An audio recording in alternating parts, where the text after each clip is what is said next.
Welcome back to a different camera angle every video. I'm a JT of the EvilChiefie channel. If you want to watch gaming, that's going to be on the Chiefie channel. But today we're going over the obscure places of the world iceberg. Put on screen right now, so pause right now if you want to look through before we get to all of them. This is going to be a three-part video. Today we're covering the first two layers. So we're just going to jump right on into it. What you probably know is the city that got domed by a volcano. People 2,000 years ago knew it of a wealthy town of 10 to 20,000, just Romans, really. For those who don't know about Pompeii, which is kind of crazy, it was covered in ash by Mount Vesuvius in 79 AD after it erupted for 2 whole days, leaving a largely preserved city under the ash for the people of today, known as Indiana Jones, to uncover. Now you might be asking yourself, JT, why is this weird and creepy? Well, I'll tell you, because not everyone escaped Pompeii when the volcanoes erupted. There's perfect remains of human bodies and other organic materials, basically leaving a window into 2,000 years ago, which is kind of nuts if you think about it. Just like fully preserved people, mummified, basically. I guess they're probably a little sooty, maybe. Now Pompeii was mostly undisturbed for 1,500 years before it was discovered, basically starting modern archaeology as we know it. Major Indiana Jonesing, if you will, didn't really start until the 18th century, but basically people just dug and took all they could when it first started. But until 1960-ish, they were like, alright guys, that stuff may be important to the history of the world, so let's stop stealing stuff from Pompeii. And it's Pompeii, the site, or what used to be the city of Pompeii, is now known as a UNESCO World Heritage Site, and there have been a lot of new discoveries that have been uncovered that you can look into on your own time, because I got to cover a bunch of topics. Area 51 and Roswell. In 1947, a rancher near This is going to be a long video. In 1947, a rancher near Roswell, New Mexico found some weird debris, which is the underlying evidence of a UFO crash landing and is being scooped up by the government agents stationed at Area 51 or bringing the remains to Area 51. Later in the papers, a headline read, "The Roswell Army Airfield captured a flying saucer near said ranch."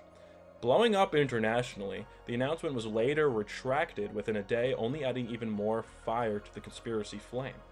The story then was that the debris recovered by the rancher was actually from a complex and uncrewed military balloon train, which consisted of other balloons and assorted equipment, which was trying to detect Soviet nuclear tests. Basically, they put the balloons up in the air, a bunch of them in a row, and they can detect airwaves or disruptions if they're testing nuclear bombs, which obviously is going to make some sort of sound somewhere. Later in 1978, retired officer Jesse Marshall said the balloon story was a cover-up, and he speculated the debris was in fact extraterrestrial. In the 90s, the Air Force published multiple reports establishing the Roswell incident being a part of Project Mogul, which was the same Soviet nuclear detection balloon train we were talking about earlier, and not UFO debris. So people always think of Roswell as this place where Men in Black, where we first talked to aliens. I was going to go to Roswell when I was driving on Route 66, and everyone in New Mexico said, do not go there, it is a crazy tourist trap. So I just went to the Grand Canyon instead, which honestly might have been better. But I'd love to go one day and just see what's going on. On the morning of April 26, 1986, 4 reactors went out of control and exploded at the Chernobyl nuclear plant in Ukraine. This event caused what the UN calls the greatest environmental disaster in the history of humanity, which is a crazy title to give something. But 25 years later, a similar event in Fukushima, which we will be covering later on, reminded the world the risk of an accident this size, basically a meltdown of reactors, which can cause irreparable damage to the surrounding zones, to humanity really. 5 million people in contaminated areas are living there, just chilling. And the radioactive radiation emitted is about 200 times the atomic bombs that fell on Nagasaki and Hiroshima. Now, this was a long ass time ago, 50 years ago. I think nuclear power plants probably aren't that bad anymore. I'm not a nuclear physicist or engineer, so I wouldn't know. I just work on computers. But, like, be safe with these things and fail safes. And the things that happened on Chernobyl, I wouldn't, don't Chernobyl whenever you think of nuclear reactor, because the chain of events that happened for this exclusion zone to even exist is just like so obscure that for all of that to happen at once is just a real lack in safety. So don't be too scared. Pangaea, a supercontinent that existed during the late Paleozoic and early Mesoteric eras. It is assembled from the earlier continental units of Gondwana, Euramerica, and Siberia. During the Carboniferous period, approximately 335 million years ago. I have a speech impediment and vocabulary is not the easiest thing for me, but I think I did a good job. But Pangaea began to break apart about 200 million years ago and at the end of the Jurassic and beginning of the Jurassic. So basically, all the continents basically in a big ball, and obviously the plates of Earth shift, it cracks, mountains form by things pushing in together, and eventually we get what we have today. And you know, I think Pangaea, well, you know, how you can map together what, like, where and what have in Pangaea and how it came apart. I think it's really neat. So look into that more if you're into dinosaurs or geology, I guess. Alcatraz Island. Originally built as a fort used by the U.S. military from the 1850s to the 1900s, its primary function was detaining Confederate sympathizers during the Civil War, which I didn't even know California was doing stuff like that during the Civil War, but okay. Pop off, I guess. I knew that they were a part of the Union. I'm doing air quotes. The Union, technically, but I had no idea I was holding Confederate soldiers or sympathizers. But in 1909, it was converted into the Pacific Branch of United States Military Prison, which basically is just holding, I'm assuming. I didn't really look into it.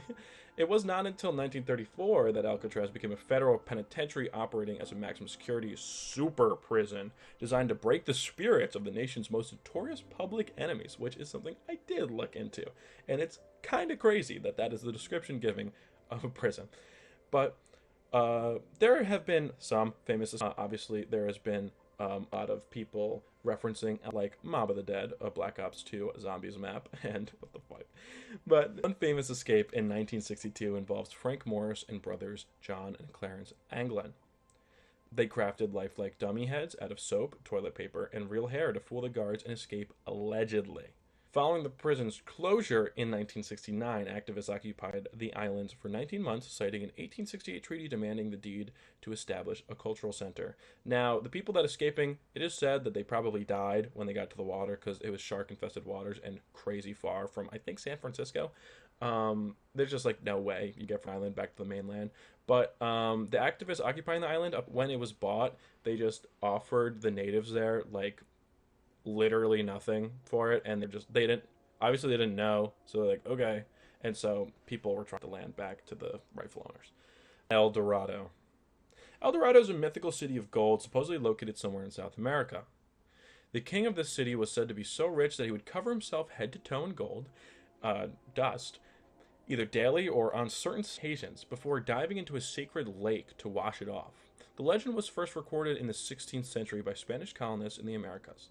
They referred to the king as El Dorado, the Golden One, a name which was eventually came to be applied to the city itself. European monarchs already emboldened the literal plunder of the Aztec and Inca empires, eagerly believed rumors of an even wealthier civilization hidden in the unmapped South American interior. As the legend failed to manifest, El Dorado evolved from a physical place into a metaphor for blind ambition and humanity's destructive greed. If you've seen National Treasure 2, I think they talk about El Dorado, but they're also talking about just hidden gold to begin with, so maybe it was. I haven't watched it. Maybe I'll watch it tonight. Bermuda Triangle. The Bermuda Triangle is a loosely defined 500,000 square mile region in the Atlantic Ocean between Miami, San Juan, and Bermuda. Despite the urban legends of supernatural disappearances, both the U.S. National Oceanic and Atmospheric Administrations and the U.S. Navy attribute historical incidents to harsh weather, human error, and the heavy traffic of the area. During his 1492 voyage, Christopher Columbus reported that his compass acted erratically and that he saw a strange glowing light in the distance before spotting land. Flight 19 in 1945, this is the most famous incident of getting missing in the Bermuda Triangle, where 5 U.S. Navy torpedo bombers vanished during a routine training mission after reporting confusing compass readings. Search and rescue plane sent to find them and also disappeared. Massive Navy collier vanished without sending a distress signal, taking 306 crew members and a heavy cargo of manganese down with it. It remains the largest non-combat loss of the U.S. naval history. And Carroll A. Deering in 1921, a 5-masted schooner washed ashore on the North Carolina coast. The crew was completely gone, food was prepared, and the ship's logbook showed confusing handwriting. But no explanation was ever found. I mean, was that a tall tale? Is that, I don't know. But the Bermuda Triangle name, the phrase wasn't really coined until February 1964 when author Vincent Gaddis used it to cover an article for Agassiz Pulp magazine. The mystery was later cemented by Charles Berlitz's best-selling 1974 book. Now, a working theory is that the ocean floor near or in the Bermuda Triangle contains a large concentration of methane hydrates, which some people say that massive eruptions of methane gas could lower the density of water, potentially cause passerby ships to lose their buoyancy and just sink. But that is a working theory. Stonehenge. Stonehenge is a prehistoric monument on Salisbury Plain in England, built in stages over 1,500 years, beginning around 3000 BCE. Originally a simple circular earthwork, it evolved into a sophisticated ceremonial and burial site constructed by Neolithic farming communities. Smaller bluestones didn't come from a local quarry, however. They were transported roughly 150 miles from Preseli Mountains in Wales, which is kind of crazy. But recent chemical tests on the central altar stone trace its origins to Scotland, meaning people moved the massive piece of rock over 400 miles before modern transportation ever existed, which is kind of nutty, especially because the construction of Stonehenge began around 5,000 years ago, meaning that the earliest earthen monuments at Stonehenge predate the Great Pyramids of Giza. As many as 150 people were buried there, making it the largest late Neolithic cemetery in the British Isles. The Egyptian Pyramids. The Egyptian pyramids were massive royal tombs built during the Old and Middle Kingdoms around 2700 to 1500 BCE. Evolving from step structures to smooth-sided monuments, they served as a resurrection machines designed to launch pharaohs to the afterlife. They are engineered using advanced astronomy, vast labor forces, and long-lost river networks. For years, experts wondered how heavily quarried stones were transported into the harsh, dry desert, but satellite radar and sediment cores revealed that the Aramat branch, which is an ancient 40-mile-long dried-up branch of the Nile that ran directly past more than 30 pyramids, so they probably used boats or something. Supposedly, contrary to the popular Hollywood narrative, the pyramids were constructed by paid skilled laborers. Excavated worker towns show that these builders were well-fed and provided specialized medical care. I don't know how true that is. That was stated on the History Channel, so with a grain of salt. But today we see the pyramids as bare, rugged rocks, but when they were originally completed, they were encased in highly polished white Tura limestone. They would reflect the desert sun like massive blinding mirrors, which, yeah, you just look over this way from your house and just get blinded by the pyramids. Tourists today don't really use the pyramid's original hidden entrances, which was 55 feet above ground. Said they walk through the Robbers Tunnel, which was gouged out in 820 CE by Khalf al-Mamun, who was desperately hunting for treasure, supposedly. But despite the sweltering Egyptian heat, the interior passage of the Great Pyramid has a temperature equal to the Earth's average temperature, roughly 20 degrees Celsius, or for my American friends, 68 degrees Fahrenheit. Easter Island. Easter Island, or Rapa Nui, doesn't actually have traditional flat-sided pyramids, but the monumental stone platforms called Ahu, the statues stand on feature slope designs similar to step pyramids or Mesoamerican platforms, with those little guy heads and the Easter Island heads, maybe so, I don't know. But these served as elite tombs and bases for iconic Moai statues were built by the Polynesian Rapa Nui people starting around 1000 CE. Atlantis. Atlantis is a legendary civilization described by the Greek philosopher Plato around 360 BCE. He framed it as an advanced naval power that conquered parts of Europe and Africa, before being swallowed by the ocean after a single day of earthquakes, apparently. According to legend, Atlantis was founded by Poseidon, who divided it amongst his 10 sons. Over time, the divine blood of the Atlanteans became diluted with human nature, leading to greed and moral corruption. As punishment, Zeus and the other gods destroyed the island with earthquakes and floods, while Plato meant Atlantis to be a philosophical allegory for the dangers of hubris and greed. The myth has spawned widely eccentric theories throughout history, basically. The Holy Grail location. The Holy Grail is a legendary cup used by Jesus at the Last Supper. It was first appeared as a mystical healing relic in the 12th century Arthurian romances like Chrétien de Troyes Perceval, with over 200 alleged cups worldwide. The search spans across Europe. Valencia, Spain is the Valencial Cathedral house of the Santo Cáliz, which is the Holy Chalice, which the Catholic Church closely associates with the Last Supper. Archaeological and liturgical studies date the upper agate cup to the 1st century, basically. That's not it, bro. But it's a good guess of what people may think the chalice being. Also in Genoa, Italy, the Museo del Tesoro San Lorenzo displays the Sacro Catino, a glowing green bowl, and it was long revered as the Holy Grail until an accident in the 19th century revealed it was actually crafted from green Egyptian glass, not emerald. And in Leon, Spain, in 2014, 2 historians claimed the Grail was hidden inside the Basilica of San Isidoro. They identified the gem-studded chalice of Doña Urraca as the true relic, with carbon dating confirming its antiquity. But like any other obscure object in this list, obvious people have been trying to find it for its mystical powers, like the Nazi SS and Heinrich Himmler, who actually funded real-world occult expeditions to the Pyrenees. They used medieval folklore, believing the Grail was in the fortress ruins of Chateau de Montségur, in a desperate attempt to find the artifact that would grant them global invincibility. The Valencia chalice features barely perceptible geometric inscriptions near its base, which cryptographers and historians have noted that, when read from different angles, the characters resemble Latin, Hebrew, and Arabic, translating roughly to the phrase, "Jesus is God." So that is another guess of maybe the one that may be. But there's also, in the medieval Percival romances, the Grail's location is often tied to the monastery of San Juan de la Peña in Spain, which in the text, specific legends describe to water turned to stone, a phenomenon that perfectly aligns with the heavy calcium deposits and stalagmites formed by an old spring in the monastery's hidden cave chapel. But a rare early 12th century painting from the Pyrenees depicts the Virgin Mary holding the Grail. Today, the same vessels can be found in a famous wooden statue at the Harvard Art Museums, but centuries ago, the statue's left hand, which historically grasped the Holy Cup, was chopped off. And the original wooden bowl has been missing ever since.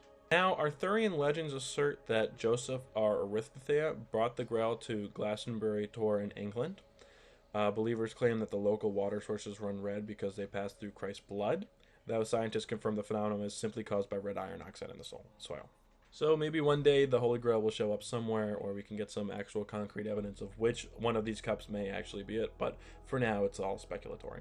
The Incas and the Mayans. The Mayan and Incas were two of the most advanced civilizations in the Americas, the Mayas being 2000 BCE to 1697 CE, were brilliant mathematicians and astronomers who developed Central America's only fully written language. The Incas in the 13th century to the 1532 CE were master engineers who built the largest empire in pre-Columbian America without wheels, iron, or a written language. Now, the Mayans centered in the dense jungles of the Yucatan Peninsula, Guatemala, and Honduras, peaked between 250 and 900 CE. Unlike the Incas, they were not single unified empire, but a network of powerful, competing city-states. Now, the Mayas invented a method to bouncing rubber balls for their ritual ball games, centuries before vulcanization. They also created, which is a bitter, frothy chocolate beverage reserved strictly for royals and warriors. It's spelled Xocolatl, so I'm having a hard time sounding that one out. But the hieroglyphic script featured over 800 symbols. It was advanced that linguists now know they used both representation, like syllables, and ideographs, objects and concepts.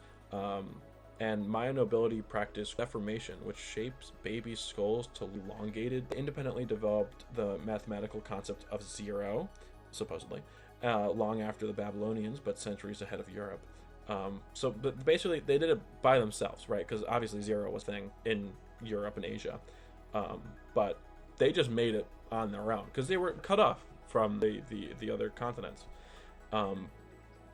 But the Incas operating in the harsh, rugged Andes mountains of South America The Incas rapidly expanded in the 1400s to control territory stretching over 2,500 miles from the modern-day Colombia to Chile. To survive extreme mountain climates, the Incas invented freeze drying, which they stomped out moisture from potatoes in freezing night temperatures, creating chuño, which could be stored up to for a decade. The Incas built over 25,000 miles of roads and suspension bridges woven entirely out of ichu grass, and one surviving bridge, the Quehuachaca Bridge, is still rebuilt annually by local Peruvian villagers, which is awesome. Lacking a written alphabet, the Incas recorded complex data, taxes, and narratives using quipus, intricate systems of knotted, colored, and spun cotton or llama hair strings. The Incas treated deceased emperors as if they were still alive as well, and their mummies were dressed in fine clothes, fed, and paraded through the streets on special occasions, which now would probably be terrifying, but I'm sure back then it was like an honor. Mariana Trench. The Mariana Trench is the deepest oceanic trench on Earth, formed by the subduction of the Pacific Plate beneath the Mariana Plain. Located in the western Pacific Ocean, its lowest point, the Challenger Deep, plunges nearly 36,000 feet down, meaning that if Mount Everest were dropped in, its peak would still be over a mile underwater. Now, the first sounding in 1875, the trench was discovered by British HMS Challenger expedition, which used weighted ropes to record an initial depths of roughly 26,850 feet, which isn't even, that's 10,000 feet off. But then there was a pioneer descent in 1960 by the Swiss-designed Gabe Bathyscaphe, Trieste, carrying Swiss oceanographer Jacquard and U.S. Navy Lieutenant Don Walsh, which became the first manned vessel to reach the Challenger Deep, surviving crushing pressures. Now, the deepest solo dive, which was done in 2012, was done by James Cameron, the filmmaker, piloting the Deep-Sea Challenger on the first solo dive to the bottom of the trench, spending hours mapping and filming the desolate landscape, which is so awesome. But while over 20 people have visited the Challenger Deep, a total of 12 astronauts have actually stepped foot on the lunar surface during the Apollo mission. At the bottom, the water pressure is over 1,000 times greater than the surface, which equates to 8 tons per square inch, or the equivalent of having 1,600 elephants standing on your head. Despite pure darkness, freezing temperatures, and crushing pressure, specialized animals can survive. Basically saying that more people have been on the moon than they have really been down in the Mariana Trench. But some of the animals are the Mariana snailfish, which dominates the deepest fish, having a gelatinous body and lacks rigid bones, so it can easily adapt to immense pressure. Even in this remote abyss, scientists have detected microplastics in the stomach of amphipods living on the trench floor. The trench is dotted with hydrothermal vents and mud volcanoes that spew out liquid sulfur and carbon dioxide, allowing specialized microbes to thrive on chemical reactions rather than sunlight. So, I mean, there's stuff living down there. It's just freaking terrifying, honestly. I don't like it. It really does freak me out. U.S. Route 50 in Nevada. Known as the loneliest road in America by Life magazine in July 1986, due to its lack of civilization and road signs, while also crossing large desert valleys and mountain ranges, Life magazine gave the route this name to ward off drivers, but it ultimately led to intrigue when the Nevada Tourism Department embraced the new moniker, leading to putting the name The Loneliest Road on signs and printing free survival guides for those attempting to conquering the stretch of road. VB76, also known as the Buzzer, is a shortwave radio station broadcasting in upper sideband mode on the frequency of 4625 kHz, broadcasting short monotone buzz sounds repeating at a rate of approximately 25 tones per minute, 24 hours per day, sometimes being interrupted by voice transmission in Russian. While the true purpose of the transmission has not been revealed, as it is said that it is most likely not related to the Dead Hand system, which is a Cold War era automatic nuclear mutually assured destruction failsafe, despite the buzzer being referred to as a doomsday radio. The fact the buzzer has been interrupted and stopped many times, yet there has been no retaliatory nuclear response or ICBM missile strikes. The best guess of the use of this transmission is that it is part of a military command network for the Leningrad military district of Russia. And now I will be playing the tone now.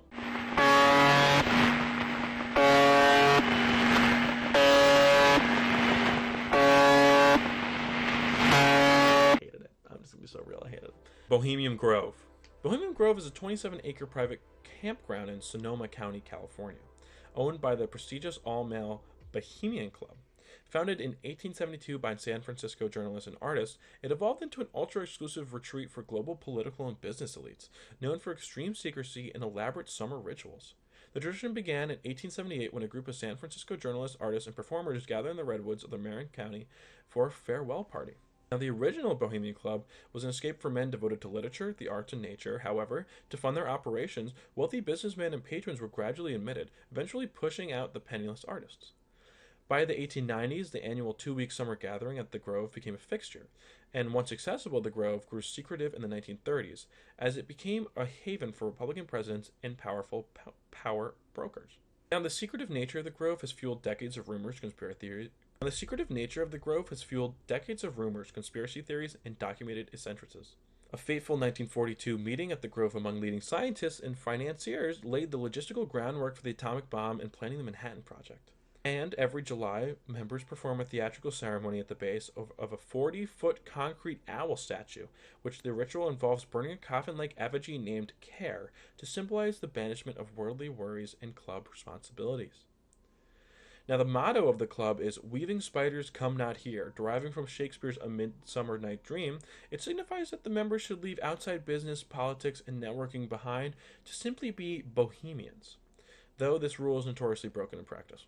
The membership roster and guest lists have included U.S. presidents like Ronald Reagan, Richard Nixon, and George H.W. Bush, along with celebrities like Clint Eastwood. Even Queen Elizabeth visited in 1983, but was denied membership because she was not a male.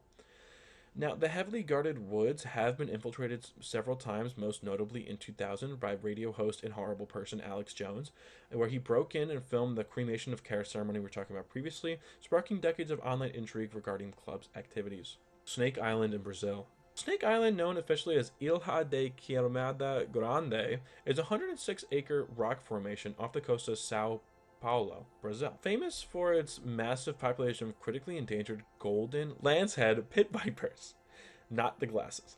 It is completely off limits to the public due to extreme danger. Now, around 11,000 years ago, at the end of the last ice age, rising sea levels disconnected the island from Brazilian mainland, trapping the ancestors of the golden lancehead. And the name Queimada Grande translates to Big Burn, which originates from a historical, though failed, attempt by settlers to clear the island's vegetation using fire to establish a banana plantation.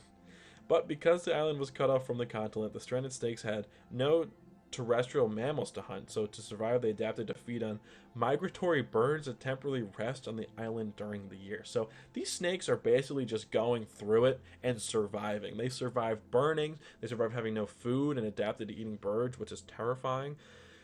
But some fun facts about the place. Because birds are capable of flying off if bitten, the golden lancehead evolved a venom up to 5 times more potent that of its mainland relatives. It is fast-acting and capable of melting skin and tissue. And in the early 1900s, the Brazilian government built a lighthouse on the island, and a lighthouse keeper and his family lived there, which, according to local lore, the family was killed in their sleep when snakes slithered through an open window. Since then, the lighthouse was automated and the island permanently abandoned.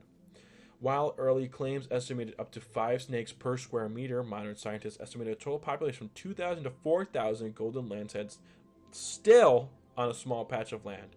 You are never far from a viper on that island, which is terrifying.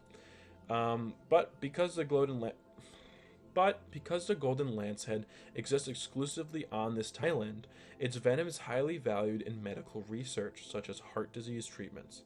This rarity has made the species a primary target for illegal wildlife traffickers, who smuggle them for exotic pet trade, where in a single snake can be worth upwards of $30,000. Crazy. The Crooked Forest. The Crooked Forest, or Krzywy Las in Poland, is a grove of approximately 400 oddly shaped pine trees near the town of Gryfino. Planted around 1930, every tree features a distinct 90-degree curve pointing northward.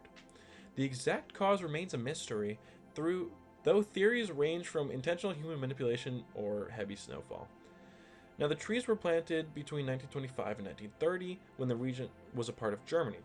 They initially grew perfectly straight for about 7 to 10 years. Afterwards, the specific force of an environment caused them to bend sharply before growing straight up to the sky again, resulting in a distinct J shape. Now, some obscure facts and theories is that the most accepted theory is that local foresters intentionally manipulated the saplings to grow with a curved base. The specific bend creates a natural grain pattern perfect for constructing heavy wooden structures, such as customized ship hulls, boat timbers, furniture, or sleighs. Now, if the trees were grown for commercial carpentry, they were never harvested. The most popular explanation for this was the start of World War II in 1939, which uprooted the local German population, leaving the forest abandoned. The theories blaming World War II tanks for ruling over the saplings exist, but botanists note that the curves are too smooth and identical to have been caused by crushing vehicles, which would leave visible scarring, obviously. But apparently every single curved trunk faces exactly northward, which this strict directional uniformity has fueled supernatural speculations, such as unique gravitational pulls or alien spacecraft have landing there. Fucking so stupid. Those scientists dismiss these ideas. The door to hell. The door to hell is a massive, constantly burning natural gas crater located in Turkmenistan's Karakum Desert. It was accidentally created in 1971 when Soviet engineers drilling for gas triggered a ground collapse. Fearing toxic methane leaks, scientists lit the crater on fire, expecting it to burn out within weeks. It has now been blazing continuously for more than 50 years. Some obscure facts about it is that geologists intentionally led to the leaking methane, expecting for a quick controlled burn-off, but obviously things went into a bad way for that. Basically, they underestimated the pressurized underground gas reserve, which continuously feed the flames to this day for the past 50 years. And while foreigners and tourists call it the door to hell or the gates of hell, the official Turkmen name is Garagum Yalkyimi, which translates to desert flame or shining of Karakum. Now, in 2013, Canadian explorer George Coronis became the first person to descend into the crater wearing a heat-resistant suit and breathing apparatus. He collected soil samples and discovered unique species of extremophile bacteria living in the intense heat, surviving on nutrients they normally wouldn't in other environments. And at the bottom of the crater, it sounds exactly like a roaring jet engine, apparently, due to high-pressure gas venting and burning clean smoke. But because Soviet-era records are missing or are sketchy, geologists still debate whether the massive crater was caused by drilling rig failing into a natural subterranean cavern or a sudden natural gas blowout. Transnistria. Most correctly known as the Pridnestrovian Moldavian Republic, or PMR, is known as one of the number of frozen conflict zones that emerged during the fall of the USSR. What was once a battlefield now forms heavily fortified demilitarized zones between two territories. While almost no country acknowledges their independence, PMR still has its own government with a president, a national flag, and their own currency. The crazy thing is that 470,000 people live there, with 140,000 people in the capital speaking almost exclusively Russian. Oddly enough, PMR still recognizes itself as a Soviet state, bearing communist motifs in schools and universities, and having a hammer and sickle flag. Svalbard Global Seed Vault. The Svalbard Global Seed Vault, located 1,300 kilometers from the North Pole, on the remote Norwegian island of Spitsbergen, in the ultimate insurance policy for the world's food supply. It opened in 2008, and it safely houses over 1.3 million unique crop varieties, protecting humanity's agricultural biodiversity from natural disasters, nuclear war, and climate change. The idea was originated in the 1980s when a small security vault for Nordic and seed collections was established inside an abandoned coal mine near Longyearbyen. Recognizing the need for a worldwide backup, Norway partnered with the Global Crop Diversity Trust, which is now the Crop Trust, and the Nordic Genetic Resource Center, Nordgen, to conceptualize the global seed vault. The grand opening was in February 26, 2008, built 120 meters deep into a sandstone mountain to naturally withstand earthquakes, floods, and radiation. In 2015, the International Center for Agricultural Research in the Dry Areas, ICART, was forced to flee its war-torn gene bank in Aleppo, Syria.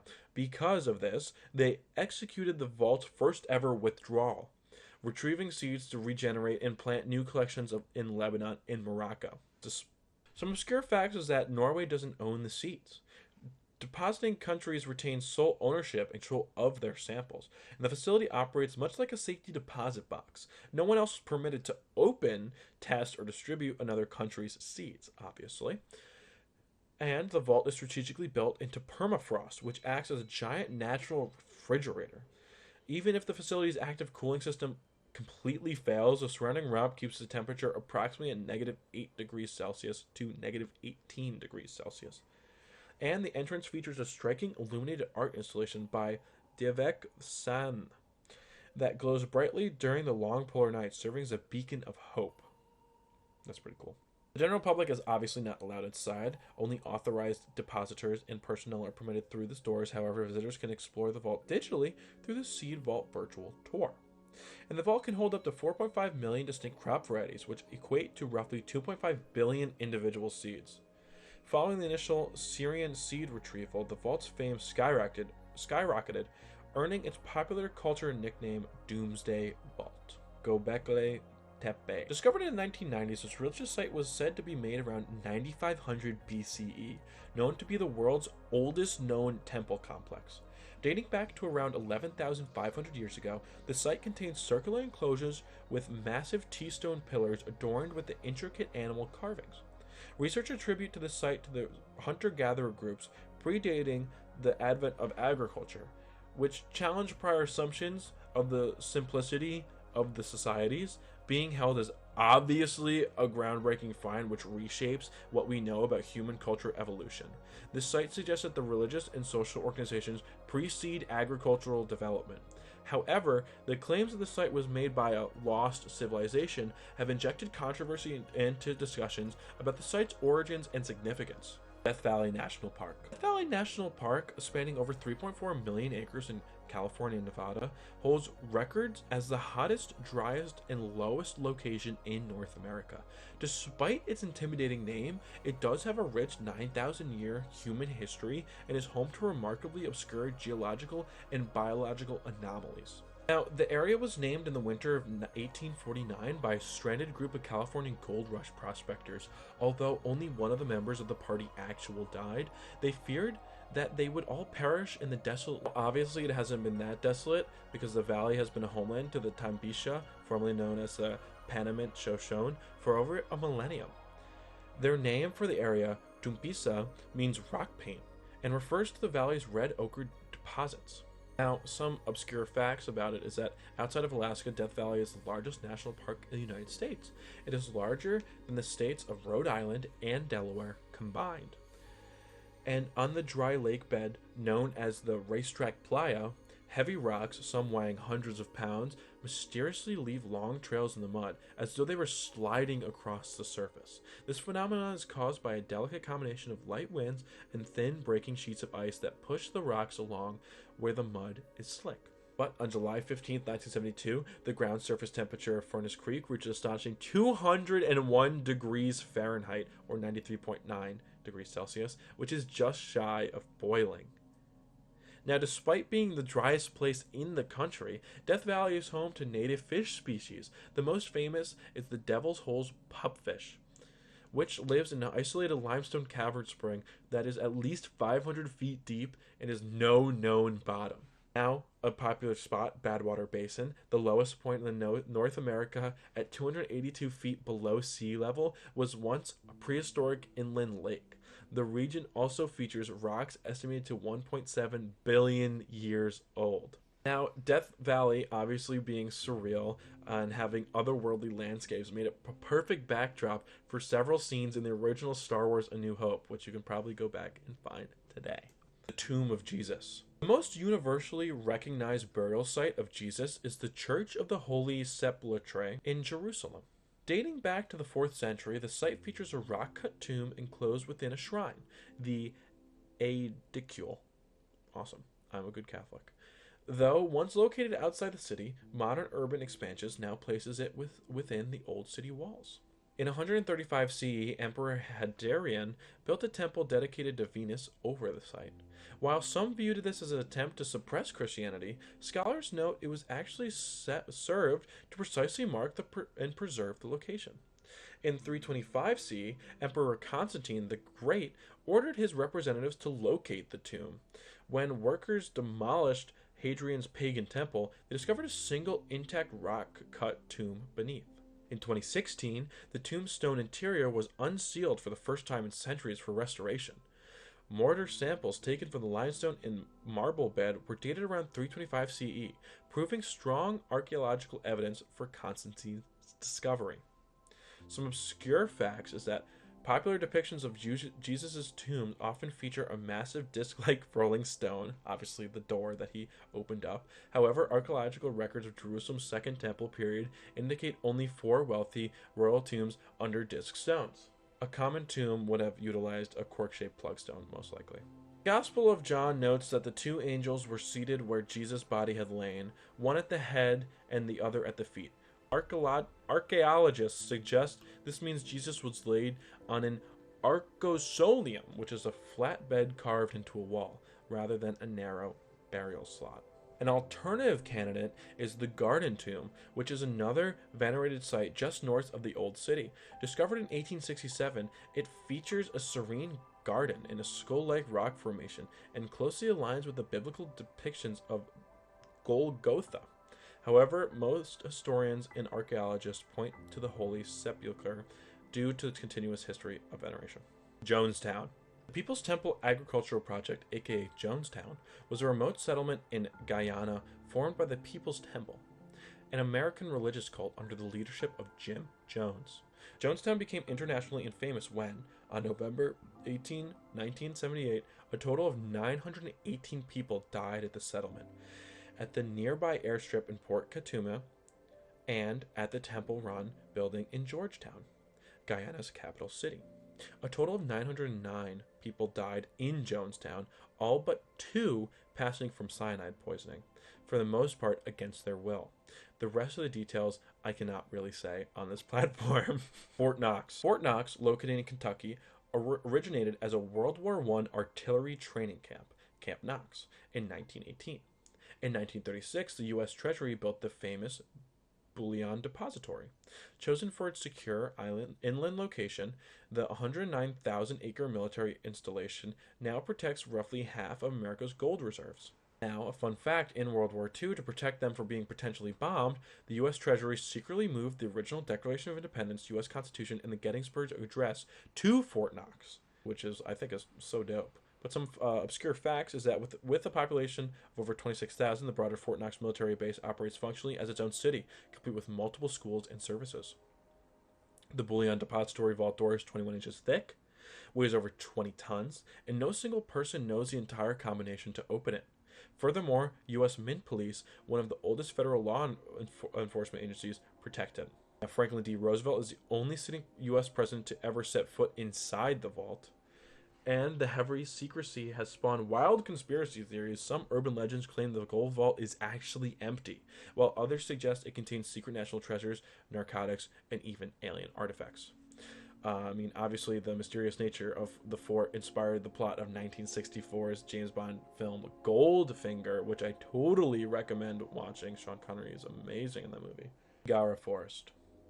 Aokigahara, also known as the Sea of Trees, or Jukai, is a dense 30 square kilometer forest in the northwest base of Mount Fuji in Japan.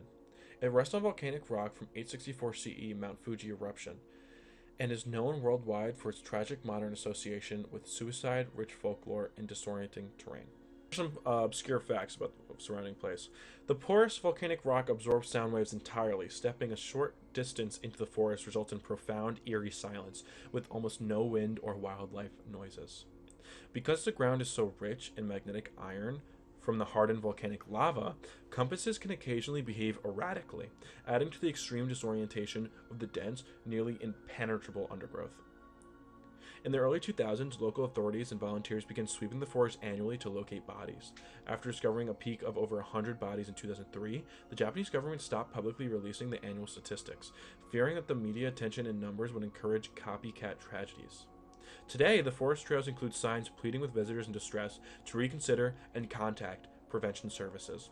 Volunteers and police regularly patrol the area, and local shops actively watch for visitors showing signs of distress. Fukushima 1. The Fukushima Daiichi No. 1 nuclear disaster occurred on March 11, 2011. A magnitude 9.0 earthquake, the largest in Japan's history, triggered a 50-foot tsunami that overwhelmed the plant's seawalls. The flooding disabled cooling systems, leading to triple meltdowns and hydrogen explosions, forcing the evacuations of over 100,000 residents. Oh my god, it just started raining. Hopefully this doesn't mess up my audio. During the height of the crisis, the on-site plant director, Masao Yoshida, made a decision that likely saved eastern Japan. He ignored direct orders from TEPCO executives and authorized workers to begin pumping seawater into the overheating reactors. This corroded the pumps but prevented a far worse radioactive release. Just 7 miles south of the Daiichi sits the Fukushima Daini No. 2 nuclear plant. Though it was hit by the exact same 14-liter tsunami, it was safely shut down and kept stable, serving as a refuge for tsunami survivors in immediate aftermath. Now, to prevent daily groundwater from seeping into the highly radioactive basements, the plant constructed a 1-mile-long frozen soil barrier underground. This ice wall was built to freeze the surrounding earth and stop water from reaching its reactors, which is honestly an ingenious plan. That would be so real. While the earthquake and tsunami claimed nearly 20,000 lives across Japan, no immediate casualties or cases of acute radiation sickness were recorded from the nuclear plant itself. However, thousands of disaster-related deaths occurred among evacuees due to stress, hypothermia, and interruption of medical care. The Japanese government knew the exact radiation spread and fallout patterns as early as March 15, 2011. However, much of this precise data was delayed from the public, causing the botched evacuation of certain towns directly into the path of radioactive plume. Very Large Array. The Carl G. Jansky Very Large Array, or VLA, is a massive radio astronomy observatory located in the plains of San Agustin in central New Mexico.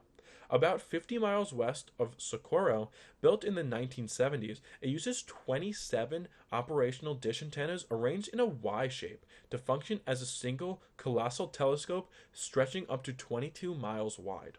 Astronomers realized a single dish wasn't enough to capture faint cosmic radio waves in 1960 and began planning an interconnected array. In 1972, the U.S. Congress formally approved the funding of the VLA, and construction officially kicked off in 1973.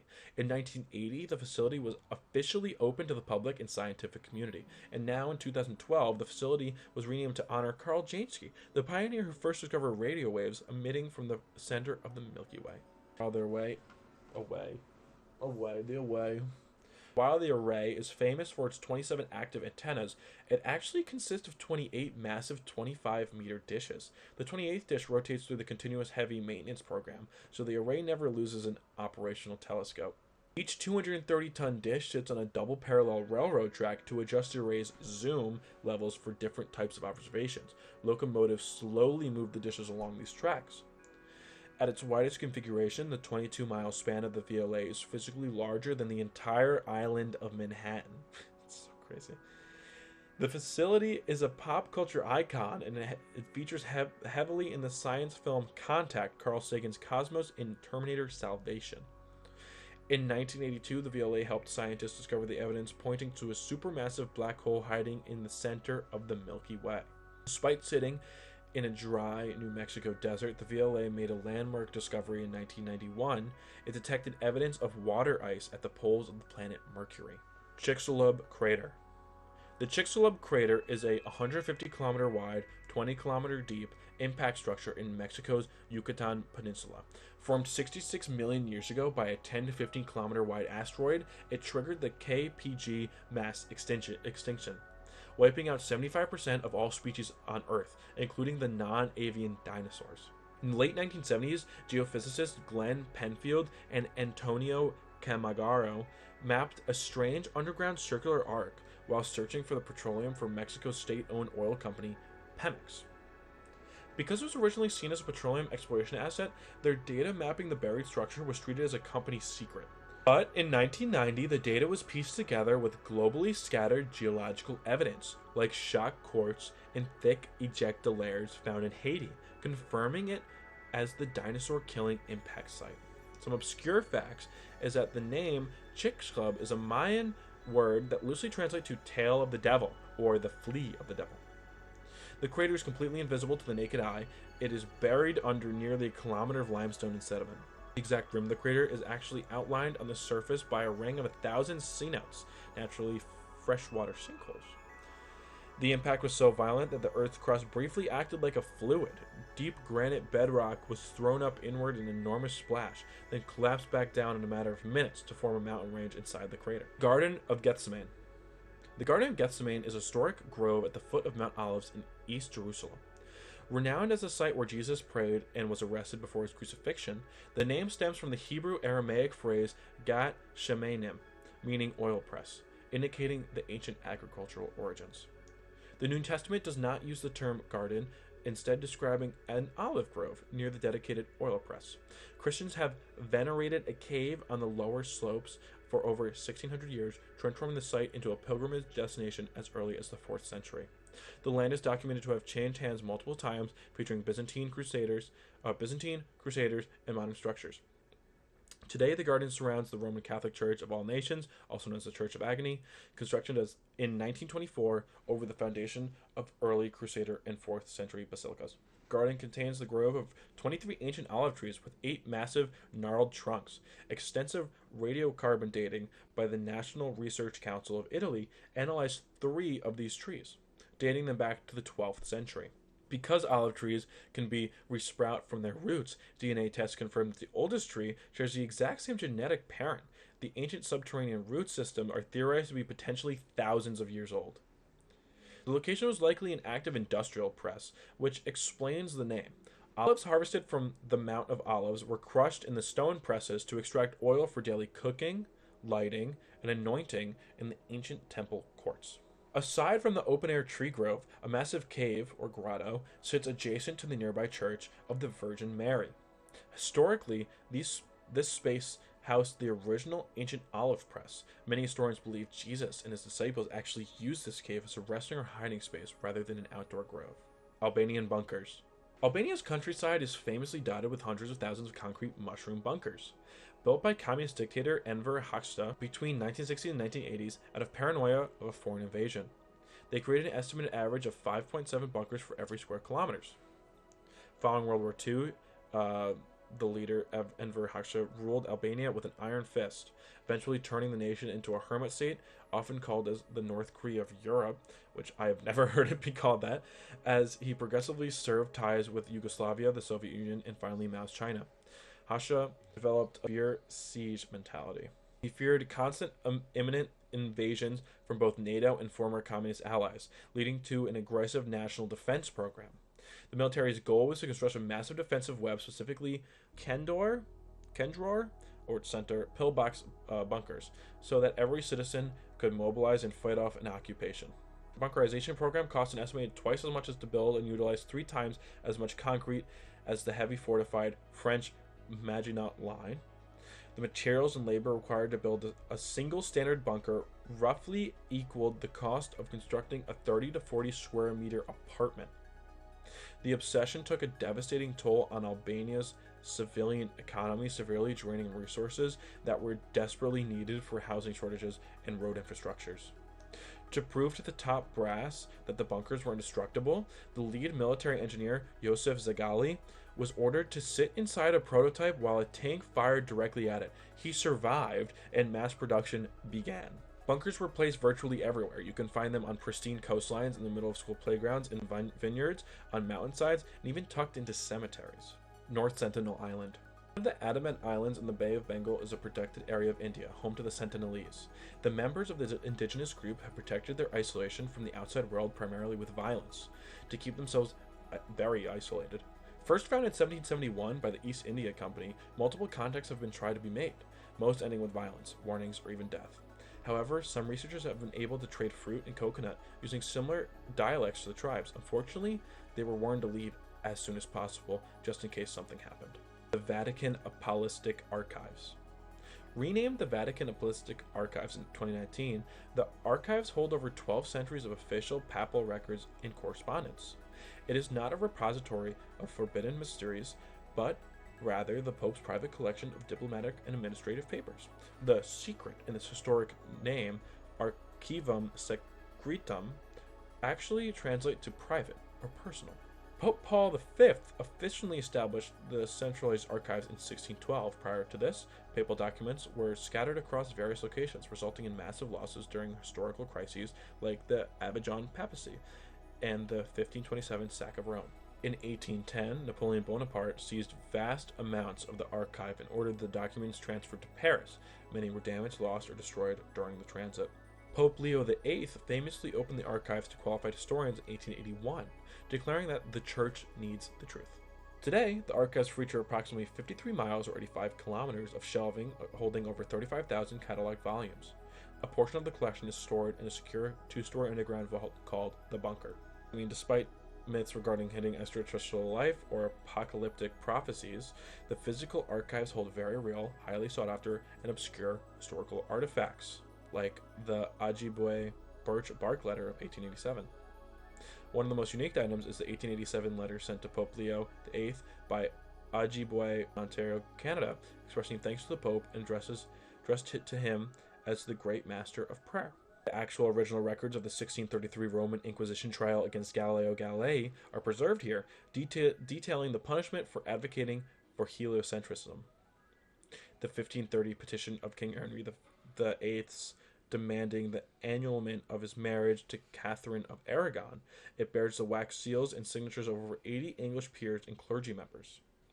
A chilling letter written by Mary, Queen of Scots, directly to Pope Sixtus V just before her 1587 execution. The original 1521 papal decree by Pope Leo X that officially excommunicated Martin Luther from the Catholic Church. Salar de Uyuni. Salar de Uyuni is the world's largest salt flat, spanning over 4,000 square miles across the Bolivian Altiplano at 3,656 meters above sea level. Formed by the evaporation of prehistoric lakes, it is entirely flat, holds an estimated 11 billion tons of salt, and acts as a massive natural mirror when covered in water. Beneath the blinding white crust lie huge reserves of lithium-rich brine. Combined with its neighboring Chile and Argentina, this region holds roughly 85% of the planet's lithium reserves. Because Salar de Uyuni is intensely flat, highly reflective, and has a consistent surface, it is used by scientists to calibrate the altimeters of Earth observation satellites. It is up to 5 times better for this than the ocean. Near the town of Uyuni sits the Cementerio de Trens, or train cemetery. In 19th and early 20th century, trains were used to transport minerals to the Pacific coast. When the mining industry collapsed, the trains were abandoned to the harsh, salty winds. The salt flat frequently hosted stages of Dakar Rally. However, if the surface was slightly wet during the rainy season, the highly corrosive saltwater would quickly eat away at the race vehicles. HARP Base. The High Frequency Active Auroral Research Program, or HARP, is a high-power transmitter facility located in Gacona, Alaska, originally built to study the ionosphere. While it has been the epicenter of endless internet conspiracy theories ranging from weather control to mind control, its true operational history and actual scientific anomalies are far more fascinating. In 1989, the U.S. Air Force bought a plot of black spruce forests from Alaska Native corporations to build an over-the-horizon radar. The Cold War ended before it was built, leaving the vacant site that was repurposed for atmospheric research. Formally initiated in 1990, HARP was built via a collaboration between the U.S. Air Force, U.S. Navy, DARPA, and the University of Alaska. Construction began in 1993, and the array reached full capacity in 2007. In 2014, the military announced that it would shut down and dismantle the facility. Instead, control was officially transferred to the University of Alaska Fairbanks, UAF, in August 2015, transforming it into a purely civilian-operated pay-per-use facility. Some obscure facts is that to feed the massive ionosphere research instrument, the IRI, HARP utilizes its own custom power plant. It is driven by 5 massive diesel generators, 4 salvos from the old tugboats, and 1 from a locomotive, that is like the peak of human recycling and scientific advancements. I just love that we're this like amazing piece of technology that is pushing scientific discoveries is being used by 5 generators that were recycled. That's so amazing. One of HARP's primary military use cases was communication, generating very low frequencies of ELFs, or extremely low frequencies ELF waves, usually requires an antenna hundreds of miles long. HARP solves this by blasting the upper atmosphere, turning the actual ionosphere into a massive wireless virtual antenna, capable of beaming deep ocean signals to marines. HARP can actually create its own subvisual northern lights. By exciting oxygen atoms 60 plus miles in the air, research can produce a faint artificial air glow that under perfect conditions can sometimes be seen with the naked eye. HARP operates similar to the giant ham radio. Scientists routinely bounce high-frequency signals off of celestial bodies, such as the Moon, asteroids, and Jupiter, to test deep space radar and radar imaging techniques. Much of HARP's initial controversy stems from a patent filed with physicist Bernard Eastlund for an emerging weapon powered by natural gas. While Arco, an oil company, pitched Eastlund's 100-gigawatt weather-altering concept to the Pentagon, it was deemed totally impractical. Instead, the military scaled the basic math down to create a tiny 3.6 megawatt research site that exists today. In 2008, it was revealed that DARPA used HARP to test protocols for an atmospheric doomsday scenario. If a rogue state detonated a nuclear weapon in space, it would flood low Earth orbit with artificial radiation, destroying global satellite constellations. HARP was tested to see if the high-frequency waves could flush those killer electrons safely out of the atmosphere. Christ of the Abyss. The Christ of the Abyss, or Il Cristo degli Abissi, is a 9-foot submerged bronze statue of Jesus Christ created by Italian sculptor Guido Galletti. Installed across multiple global sites, it serves as a memorial for those lost at sea and a symbol of peace for all those who explore the ocean. The original idea was conceived by Italian diver Giulio Mercante in 1947, after the tragic death of Dario Gonzatti, the first Italian to use scuba gear, who died during a dive. The bronze used to cast the original statue incorporates ship bells, submarine propellers, and medals donated by Olympic athletes and sailors. There are 3 original castings. In Italy, 1954, the original rests 50 feet deep in the Mediterranean Sea, off the coast of San Frutuoso in the Portofino Marine Park. There's one in Grenada in 1961. A second casting was placed in St. George's Harbor to commemorate the rescue of the crews from the Italian ship Bianca C. And there's one in Florida, 1965. The third casting, known as the Christ of the Deep, sits in the Key Largo dry rocks within the Florida Keys National Marine Sanctuary. The Florida version is the most frequently photographed and rests just 25 feet under the water, making it fully accessible to both snorkelers and scuba divers. The Florida statue peacefully welcoming arms at shallow depth have made a popular underwater location for couples exchanging vows.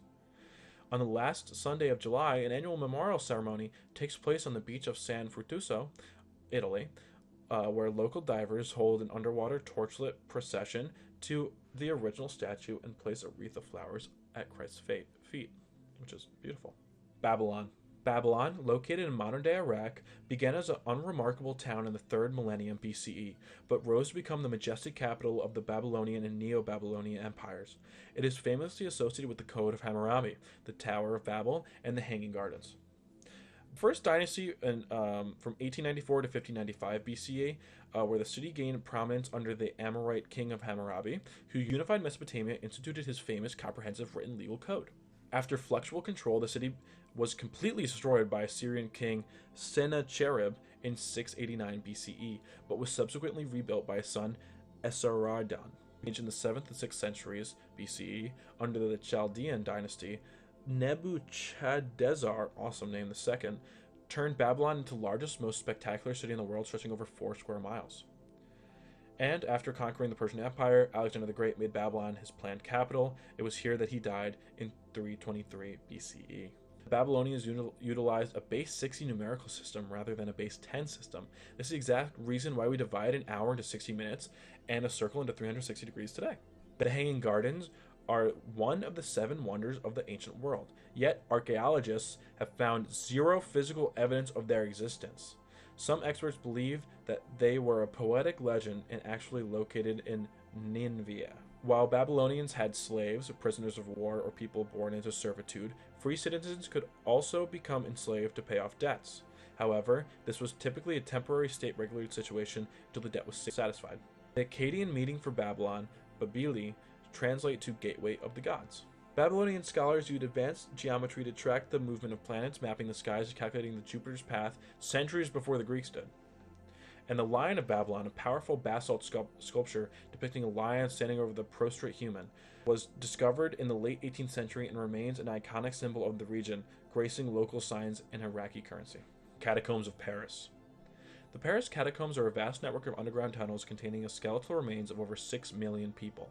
Originally created in the late 18th century as a solution to overflowing city cemeteries, this monumental ossuary was built inside old limestone quarries that were used to construct the city. By the late 1700s, Paris graveyards, particularly the massive Saints Innocents Cemetery, were overflowing, and in 1780, a cellar wall collapsed, spilling rotting corpses into neighboring properties. To prevent disease and citywide contamination, authorities began emptying cemeteries. The transfer of bones was done exclusively at night, using draped black carriages to avoid public panic. The abandoned tomb quarries were selected as the dumping site. Originally an unorganized pile of bones, the tunnel was later reorganized by Louis Etienne Héricart de Thury, and long-ass name, in the early 1800s, creating a decorative wall-like displays visitors see today. That's not actually really a catacomb. Technically, the tunnels are used in an ossuary because they were never used for direct burials or religious ceremonies. Like catacomb is a borrowed term meant to draw parallels to the ancient underground necropolises of Rome. Only 1.5 kilometers of the 300-kilometer tunnel network are open to tourists. The rest of the off-limits, unmapped, and unstable networks is illegally explored by urban explorers known as cataphiles. The subterranean maze was explored by a specialized branch of the French police. During a 2004 sweep, officers discovered an illicit underground amphitheater, complete with a cinema screen, bar, and a workshop hidden deep in the abandoned tunnels. Despite rumors of horror movie lore, there is only one historically documented death inside the catacombs. In 1793, a doorman named Philibert Aspert became lost in the maze. His skeleton was found 11 years later, identified only by the keys he was carrying in his hand. The Lost Roanoke Colony. The Lost Colony of Roanoke was a late 16th century English settlement of Roanoke Island, North Carolina. In 1587, 150 settlers, including men, women, and children, vanished without a trace. The only clue they left behind was a cryptic word, Croatoan, carved into the post. In 1585, Sir Walter Raleigh sent the first group of settlers to establish a military outpost. It was poorly supplied, plagued by bad relations with the local Native Americans after an English commander burned down a native town for a stolen silver club, and abandoned in 1586. In 1587, a second civilian expedition of 117 settlers arrived, led by Governor John White. This group intended to establish a permanent port in the Chesapeake Bay, but was ordered to stop at Roanoke first. 1587 to 1590, shortly after the group arrived, White's granddaughter, Virginia Dare, was born, the first English child born in the Americas. With supplies running low, White sailed back to England, and the outbreak of the Anglo-Spanish War prevented his return. 1590, upon returning, White found the settlement completely deserted. There were no signs of battle, struggle, or hastily packed supplies. The letters Crow were etched into a tree, and Croatoan was carved into a fort. Croatoan, now known as Hatteras Island, was the name of nearby islands and the friendly Native American tribe that lived there. Before White left for England, he instructed the colonists to carve a Maltese cross if they were in danger, and their destination if they were leaving voluntarily. The lack of a cross indicated they moved to Croatoan willingly. Modern archaeological discoveries supported theory that the colonists peacefully integrated with local indigenous tribes rather than dying out. Excavations led by groups like the First Colony Foundation have uncovered 16th century English borderware pottery shards with a drawn-up copper ring.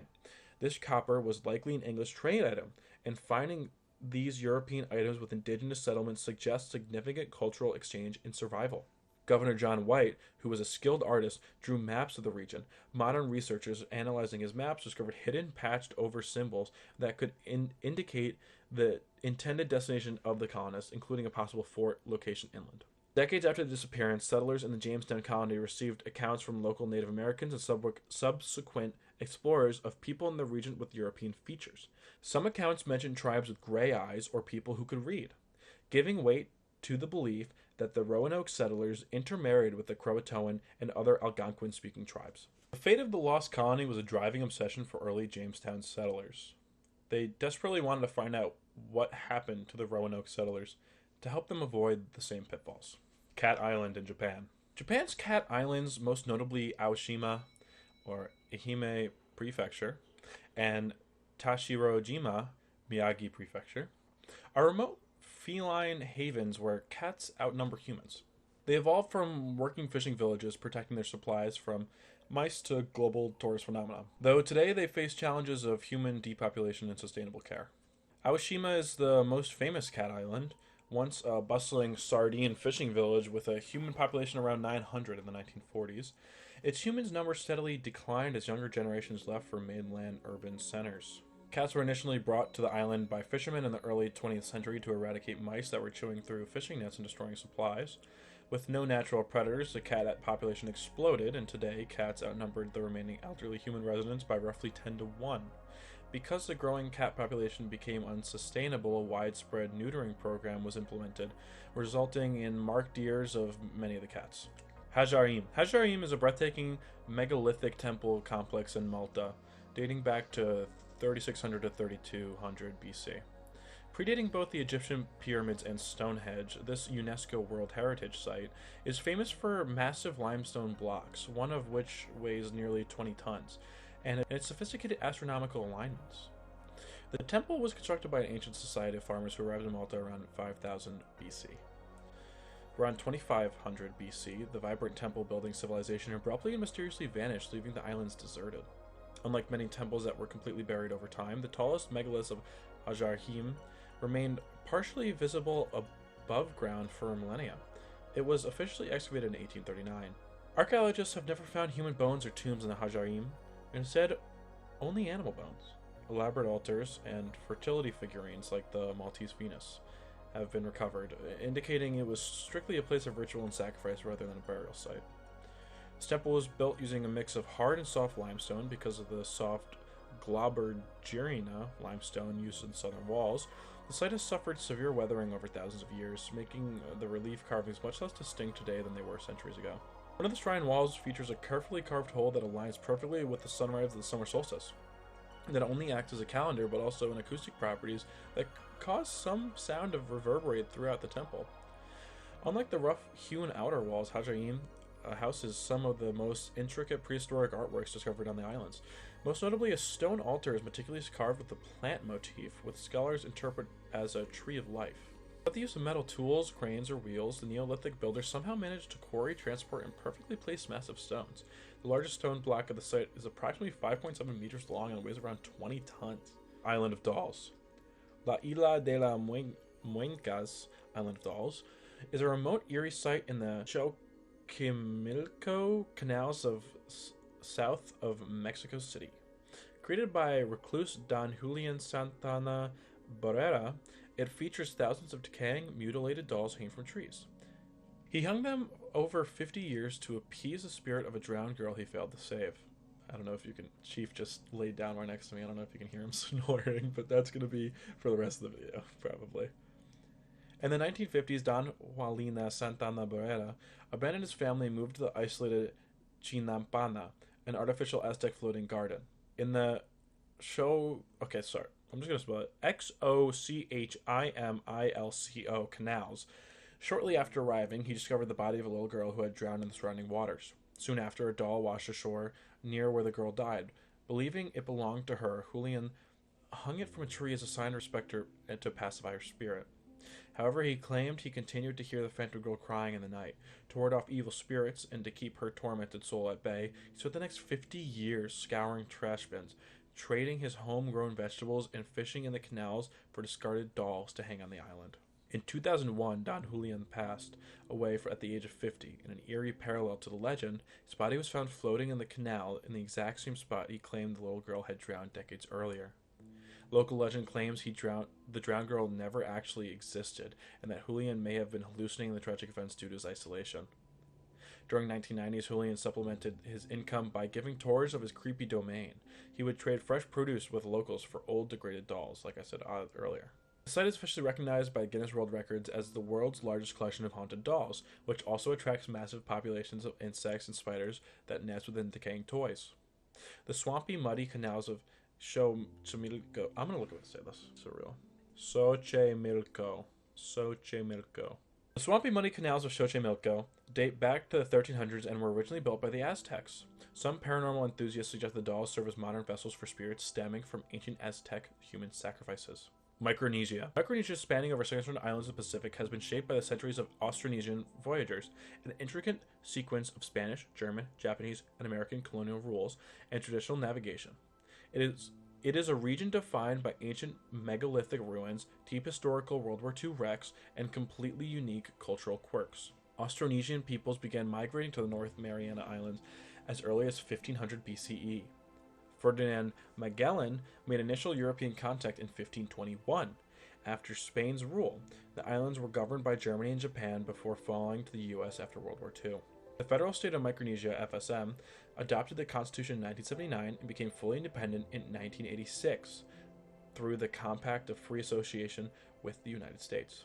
The ruined ancient city of Nan Madol off the coast of Pohnpei is the only ancient city ever built atop a coral reef, constructed between 1200 and 1500 CE. It features massive stacked basalt stones. On the island of Yap, citizens use heavy stone discs known as rye stones as currency.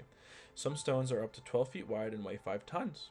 Ownership is known by history, so the heavy stones are rarely moved even when ownership changes. Roughly 10% of the population on Pinglap Atoll has achromatopsia, a rare form of total color blindness. This was caused by a devastating 1775 typhoon that decimated the population, leaving a few survivors who carried the recessive gene. Truk Lagoon, or Truk State, is considered the wreck diving capital of the world. The lagoon serves as an underwater museum containing more than 60 Japanese warships and planes sunk by American forces in 1944. The remote Micronesian island of Mogmog is home to the world's largest land arthropods, the coconut crab, which can boast a 3-foot leg span and crush coconuts with its claws. Pause. We're back. I know, Chiefie. Go in your bed. It's comfy. No? Okay. Ai's Grand Shrine. Ai's Grand Shrine, or Ai's Jingu, is Japan's most sacred Shinto site. Founded over 2,000 years ago, dedicated to the sun goddess Amaterasu. It is actually a massive complex of 125 interconnected shrines centered around 2 main complexes: the inner shrine, Naiku, and outer shrine, Geku. The inner shrine was established during the Kofun period to Amaterasu and her Yata no Kagami, or sacred mirror. The outer shrine was built roughly 500 years later. Pilgrimage exploded into a mass cultural phenomenon when the strict government limited travel. Citizens staged massive unauthorized pilgrimages known as Okage Mairi, turning the journey to Ai's into an expression of religious freedom and liberation. Since the 8th century, the main shrines, the sacred bridges, and the 125 associated structures have been completely disassembled and rebuilt on adjacent exact replica plots every 20 years. This symbolizes the Shinto belief in the transience of all things and eternal renewal. The shrine's architectural style, Shinmei Zukuri, is the oldest indigenous architectural style in Japan. It relies entirely on interlocking, unpainted Japanese cypress joinery with no metal nails. The inner shrine is believed to house the Yata no Kagami, which is one of the 3 imperial regalia of Japan. The public cannot see it, and even the emperor and top Shinto priests are forbidden from looking directly at the mirror. Because of its immense political and spiritual significance to Japan's sovereignty, the shrine's on-site security forces are made up of Japan's self-defense forces and special police officers. When one shrine is dismantled, the land next to it remains empty or holds a temporary wooden structure. This adjacent plot, Kodenshi, quietly waits to become the site for the next rebuilding.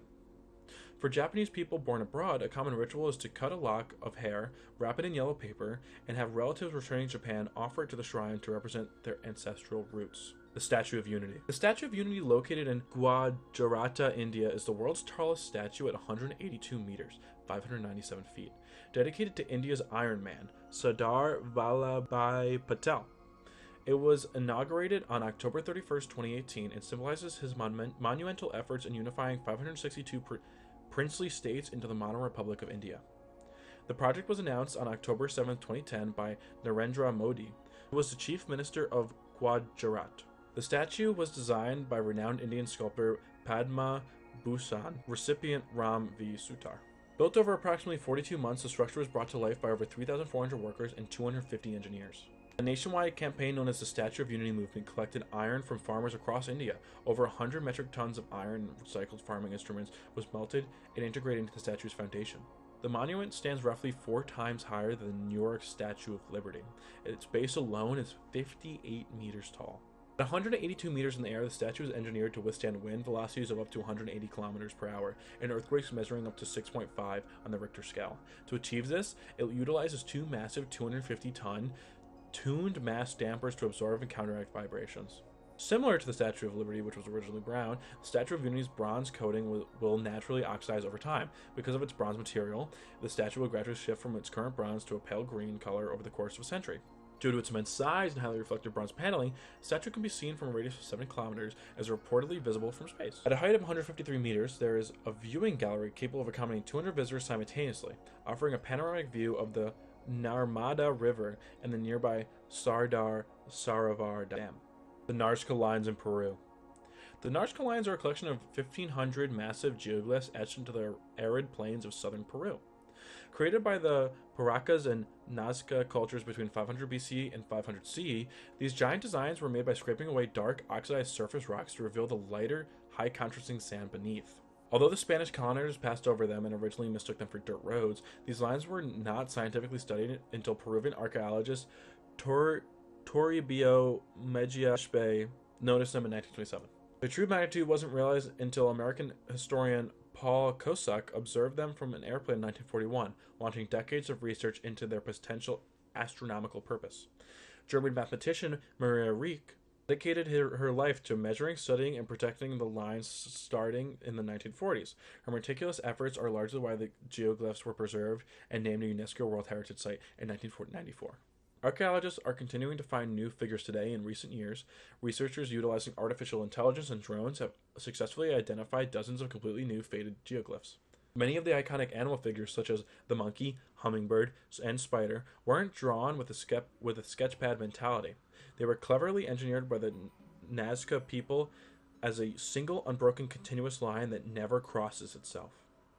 A popular myth claims the lines can only be seen from the sky, leading to fringe theories about aliens. In reality, many of the lines and figures are easily discernible from the surrounding foothills. The depictions are deeply symbolic. For instance, the famous Nazca Lines pelicans is roughly 935 feet long, and some bird drawings feature species that belong to the distant Amazonian jungle rather than the arid Peruvian coast.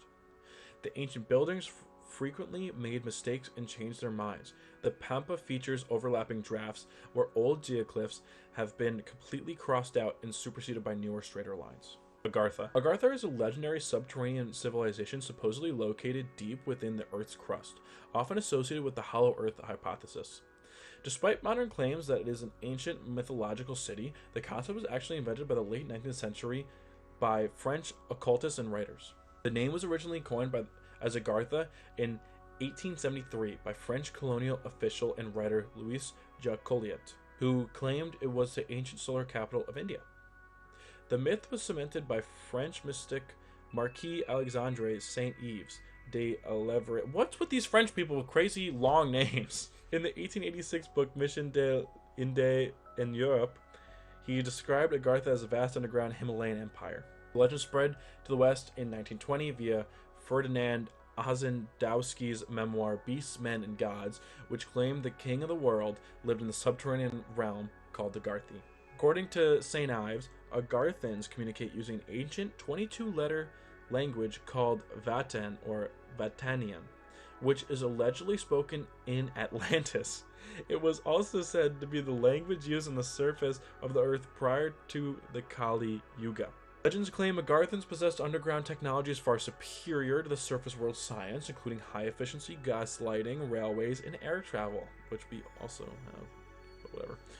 In the 1970s, explorers claimed the famous Cueva de los Tallos caves in Ecuador were primary physical entrances to Agartha, prompting the famous expedition involving astronaut Neil Armstrong. During the 1930s and 1940s, organizations within Nazi Germany, such as the Annebre, financed expeditions to Tibet and the polar regions to search for hidden entrances to the subterranean world and the origins of the Aryan race. Some occultists believe the capital city, Paradisa, has a peculiar effects on travelers. They either pass right through it without noticing, or they forget they were even there. So that's the end of this video and part 1 of the obscure places of the world Iceberg. We still have 2 more parts covering the next 4 layers. If you enjoy this video, make sure smash like, subscribe, leave a comment on which part of this you liked, and maybe I'll make an independent video on it, really diving deep into it. That is one thing that I felt when I was making this video, that writing the script, that I didn't really get to put a lot of time into each subject, and I'd love to make individual videos covering them if you're interested.